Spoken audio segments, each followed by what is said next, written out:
SaltEcrafter here because even though I do craft videos as well as salty reviews, many of you keep asking, where is SaltEcrafter? And here I am. Today I'm coming to you with another lip gloss kit. This time it's by Kiss Naturals, made in Canada. So I am really curious to know, can Canadians make something good? Or are we all mediocre? I'm joking, by the way. I'm Canadian, okay? Don't, I'm sorry. That's what I'm supposed to say. I'm sorry. I'm Canadian. So this is by Fundamental.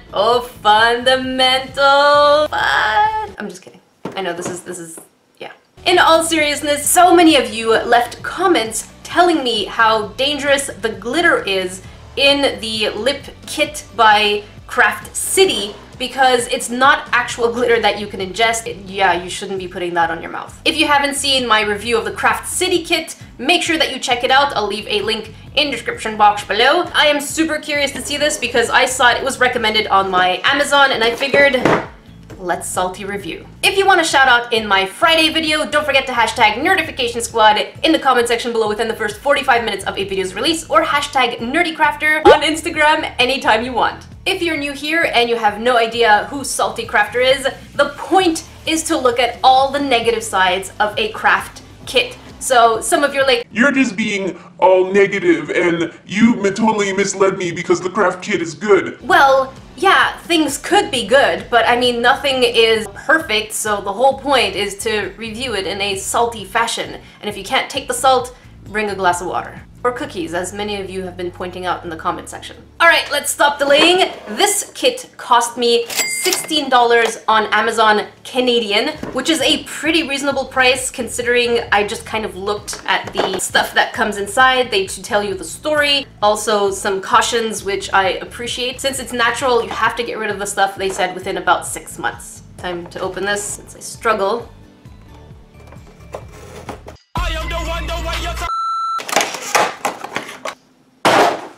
Wait, I think there was things in there. No, it's empty. So here are the things that we get in this kit. Already it seems a little more interesting than the previous one that we had from Craft City. So let's take a quick look. Lip gloss bottles that come with a roller top. Unlike the other kit, which is a brush, this one's a ball. A bottle of safflower oil, and they do say if you have any allergies, this kit is not for you. A bottle of castor oil. I don't know what these are, but wait, did I just see a broken... So we have a bit of a broken cap. What is this anyways? So we have purple colorant, pink bubblegum. We have natural flavors. That's why the kit smelled like bubblegum. Okay, so we have 2 colorants, a flavor. What's this one? Yellow colorant. Boysenberry. Smells like cherry. The labels are coming off. I don't know if that is quality control or if they're using natural glue. Let's see what's in the flavoring. We have fragrance, olive, fruit oil, coconut, what's it called? Benzoyl and limousine. We don't get a limousine, that would be pretty cool, but you know, no. Alright, time I say to make some calculations to see the value that's in this kit, because salty people just can't math.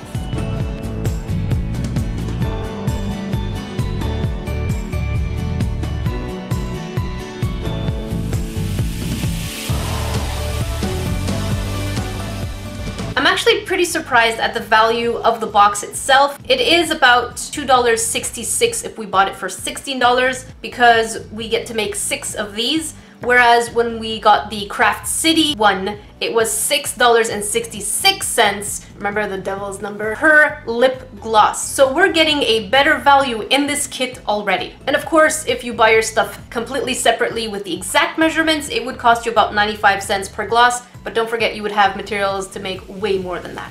We also get a tiny measuring cup and an instructional manual that is only 1 page. There is one thing that bothers me, which is in here. So the inside of this has this weird thing. It can be detached. I have no idea what it's for. That's what it's for. All right, time to do what I do best and follow instructions.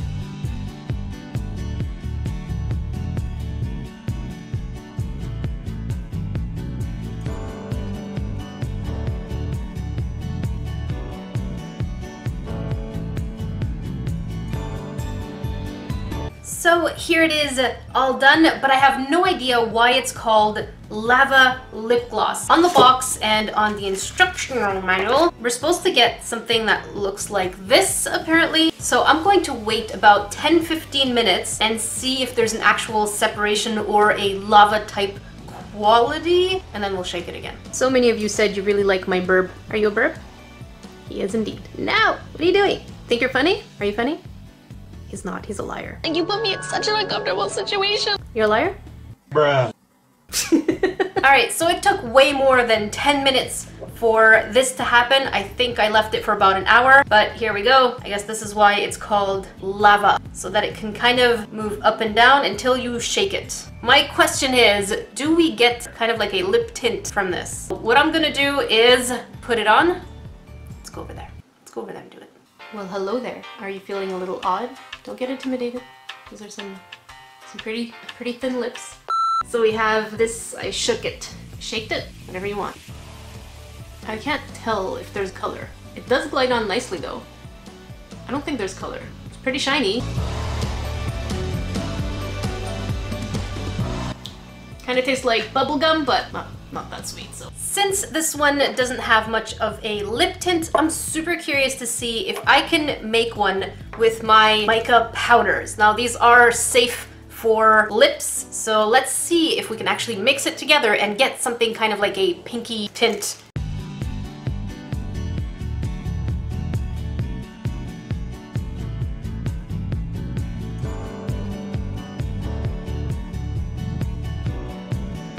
Alright, time for a little test on my hand. So we got a little bit of a tint over here. Whereas the other one, let me show you. Pink and no pink. You want it on my lips? Alright, I guess. You know what you gotta do. Nope, come back. Over here, come back. Here's the one with the powders.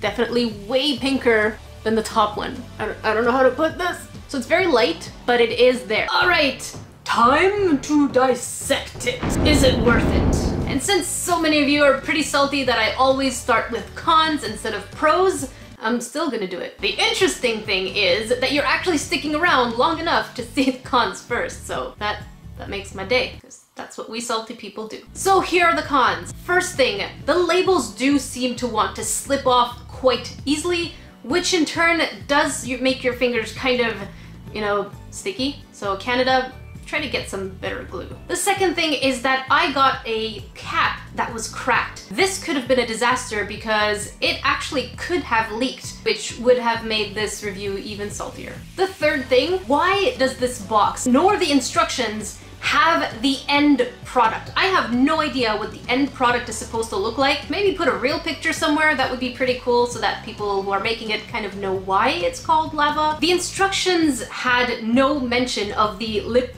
gloss holder that was actually in the pack. I mean, you have such a genius little thing that you added in there. Why is there no mention of it being used or even being usable? The only reason I figured it out is because I'm pretty fidgety and I like to kind of be aggressive with things, so I kind of like pulled it and I was like, hey, this comes off. And then I had a eureka moment. This kit feels just a little, well, actually quite unbalanced. Why am I getting more of one oil than the other? For one of the oils, the safflower oil, we get just enough to make 6 of the lip balms, which is pretty much what we can do in that kit. But when it comes to the castor oil, we get enough to be able to make 12. Why do we have more oil than the other if we're using the exact same measurement for both? So when we use the instructions exactly as it is, so 5 of this and 5 of that, we get exactly enough, not to make a whole bottle, but 2/3 of a bottle. The Craft City one, it gave us too much, so it was just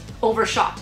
This one feels like it's undershot, but the only excuse I have for it is because this is a natural product, they want you to use it within 6 months, so maybe filling up the whole thing is not as doable, but that just could be an excuse. The next part, which I was super excited about, which was a huge difference from the Karina Garcia Craft City kit, is that we got colorants. I was like, oh, we get lip tint, but we're not getting a tint. That was a bit of a disappointment. We get colorants, but no tints. My question is, why not? Some of you might say, because they're for kids, it's not lipstick, it's lip gloss. So if you want to just add a little coloring, no harm in that. Playability. For $16, you're looking at no more than about 10 minutes per lip balm to put it together. My last bit of beef is the fact that this is called lava. Is just an excuse so that, you know, you're saying that the oils separate? Is that why it's called lava? Because you don't want people saying that this separates without having the effect? At least that's what it seems to me. I don't make the rules, I'm just saying. Now for the pros. Unlike the Craft City kit, in which we got like this mysterious mixture of things that we just had to pour glitter on top, these are natural oils, which you can find easily at a supermarket. We also get some fun scents, which was also pretty cool for the Craft City kit, but you know, there were way more negative things than just the scents. But for this one, we get scents. The third thing is the fact that this is not horrendously expensive. As I said, this is $16 Canadian. Each gloss is about $2.66, which is actually not that bad. So for that price, you're getting 6 projects. The instructions were pretty straightforward. Just put 5 milliliters of this, 5 milliliters of that, X amount of drops of this and that, and mix it, put it in, and it's good to go. The fifth thing, I don't know why I like dumb details, but the measuring cup actually had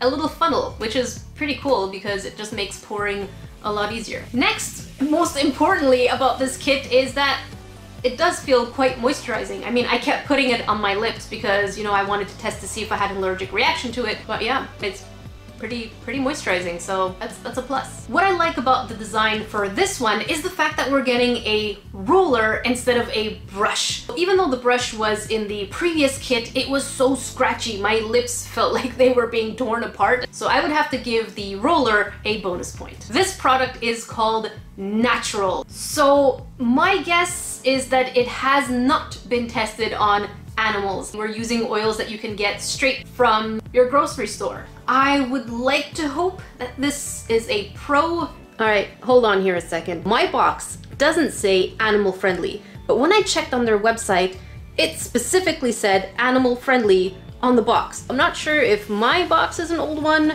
or if the website is an old one and they changed. I'm still going to keep this as a pro, but if you really want to make sure, I guess send them a message and double check. I would give this product a 7 on 10 dorks. It's not an amazing product where I felt, oh my gosh, this is so fun and so unexpected.